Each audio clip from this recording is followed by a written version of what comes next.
नमस्कार। ईसा से जन्म के भी लगभग 100 वर्ष पूर्व की यह कहानी है। उज्जैन नरेश गंधर्वसेन के 2 पुत्र थे।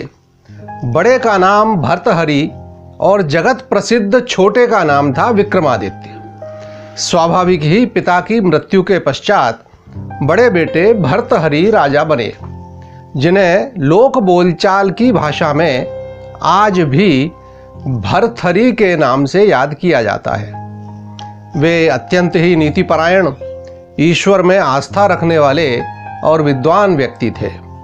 संक्षेप में कहें तो गुणों की खान थे। राजा भर्तहरि द्वारा संस्कृत व्याकरण पर लिखित 10,000 कारिकाओं का अर्थ समझने और समझाने में बड़े बड़े विद्वानों को भी पसीना आ जाता था। उन पर शास्त्रार्थ हुआ करता था।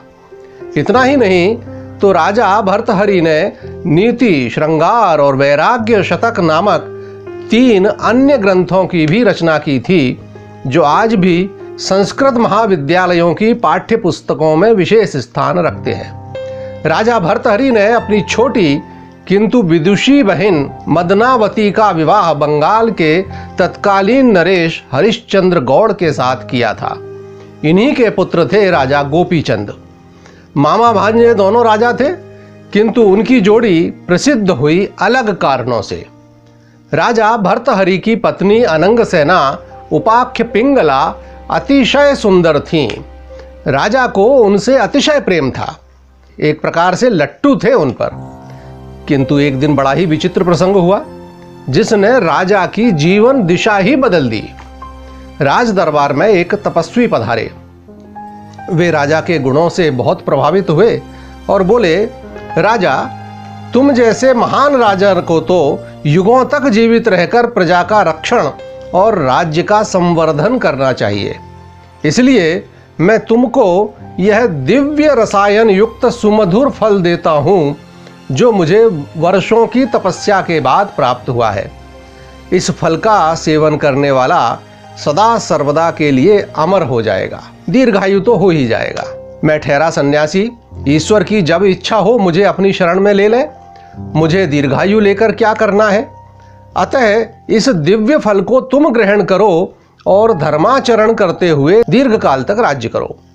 राजा ने आदर सहित वह फल ग्रहण किया। दरबार से उठकर जब वे रनिवास में गए तो उन्होंने विचार किया कि अपनी प्राण प्रिय रानी के बिना मैं लंबे समय तक जीकर भी क्या करूंगा। इससे अच्छा तो यह है कि भले ही कम जीऊं, किंतु जब तक जीऊं रानी के साथ जीऊं। अगर मेरे सामने यह स्वर्गवासी हुई तो ऐसे जीवन का मेरे लिए कोई अर्थ नहीं है। अतः राजा ने वह फल अपनी प्रिय रानी पिंगला को दे दिया और आग्रह किया कि वे उसे खाकर अमर हो जाएं।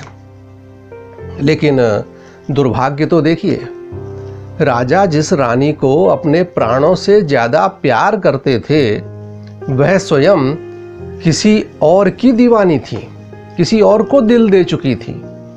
जो भाव राजा के मन में अपनी रानी के लिए थे, वैसे ही भाव रानी के मन में अपने प्रेमी के लिए भी थे।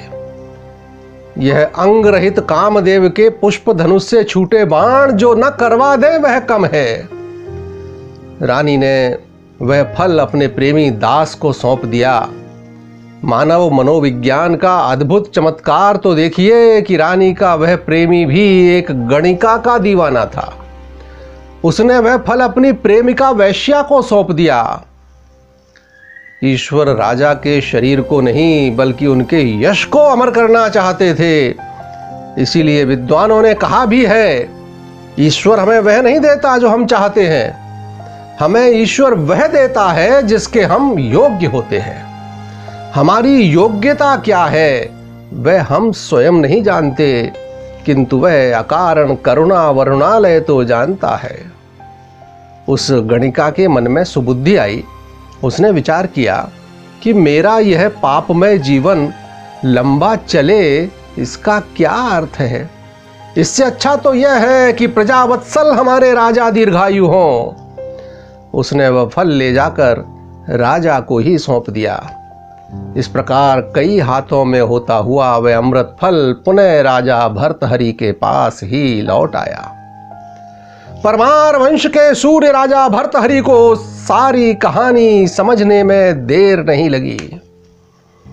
उन्हें न क्रोध आया न क्षोभ हुआ, केवल यह ज्ञान प्राप्त हुआ कि यह संसार कितना निस्सार है और व्यर्थ है यह राज्य। इस काम क्रोध लोभ मोह से युक्त संसार में रमने से तो यही अच्छा है कि प्रभु चरणों का स्मरण किया जाए। मालवाधिपति भर्तहरि एक क्षण में निष्कर्ष पर पहुंच गए और राज्य अपने छोटे भाई विक्रमादित्य को सौंपकर सन्यासी हो गए। उस समय तक शास्त्र की 6 शाखाओं की शिक्षा विद्यार्थियों को दी जाती थी। मीमांसा, न्याय, वैशेषिक, सांख्य, योग और वेदांत। सन्यासी भर्तहरि ने पूरे देश में घूम घूम कर छात्रों को व्याकरण पढ़ाया और उसे शास्त्र की 7वीं शाखा की मान्यता दिलवाई। जैसा कि पूर्व में उल्लेखित किया, भर्तहरि और विक्रमादित्य की बहन मदनावती का विवाह बंगाल नरेश हरिश्चंद्र गौड़ से हुआ था। अपने बड़े भाई भर्तहरि से अत्यधिक प्रभावित मदनावती ने पति के स्वर्गवासी होने के बाद अपने प्रिय पुत्र गोपी चंद को भी वीतराग योग का उपदेश दिया और बंगाल जैसे देश का राज छोड़कर गोपी चंद भी अपने मामा भर्तहरि के मार्ग पर चलने लगे। उस अखंड मंडलाकार चराचर में व्याप्त आनंद घन परमेश्वर को जानने का प्रयत्न करने लगे। कुछ लोगों का मानना है कि भर्तहरि और गोपी चंद को योग विद्या का उपदेश स्वयं सिद्धराज गोरखनाथ ने आकर दिया था। वह सत्य है या लोकोक्ति जो भी हो, राजपाट छोड़कर 2 राजाओं द्वारा सन्यासी बनने की यह गाथा भारतीय लोक गायक शताब्दियों से गाते आ रहे हैं। खासकर मालवा, राजस्थान और बंगाल में तो यह आज भी चाव से सुनी सुनाई जाती है। राजा भर्तहरि द्वारा राज्य छोड़ने के बाद छोटे भाई विक्रमादित्य ने भी अपने वंश की कीर्ति को खूब बढ़ाया। जनमन को उन्होंने कितना प्रभावित किया, उसका सबसे बड़ा प्रमाण तो यह मान्यता ही है कि 8 हाथ ऊंचे और 32 पुतलियों वाले जिस सिंहासन पर वे विराजमान होते थे, जनमान्यता के अनुसार वह स्वयं देवराज इंद्र ने उन्हें प्रदान किया था। वे शकों को पराजित कर शकारी विक्रमादित्य कहलाए। उससे भी अधिक खास बात यह है कि उनके राज्य में प्रजा अतिशय सुखी थी। उनसे ज्यादा लोकप्रिय शासक भारतीय इतिहास में शायद ही कोई अन्य हुआ हो। वंश भास्करकार ने लिखा है, पर दुख कातर इस राजा के प्रभाव क्षेत्र में किसी मनुष्य को कोई दुख नहीं रहा। तो अगले कुछ अंक विक्रमादित्य के उन गुणों के प्रसंगों को ही समर्पित होंगे। देखते रहिए आपका अपना क्रांति दूत। नमस्कार।